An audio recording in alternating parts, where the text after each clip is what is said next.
I have every confidence that it's a good bill, and that I hope that the Senate will take it up and pass it, and that our exchange bill will be a model for the rest of the country to go by. So I would ask for your vote. Thank you, Mr. Speaker.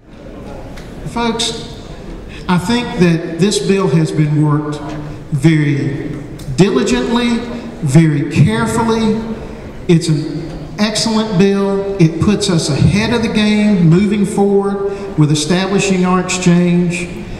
Some of the issues that have been raised are essentially non-issues, and I commend the bill to you. The other complaint I've heard is that from people who really aren't enthusiastically behind the Affordable Health Care Act. And well, if you read section 4 of this bill, near the very end, I think it's on the last page, you'll find out that if the suit wins out, if any part of this thing is, if any part of the national movement is declared unconstitutional or put to rest, then this bill is put to rest. I'm going to support this bill. Thank you.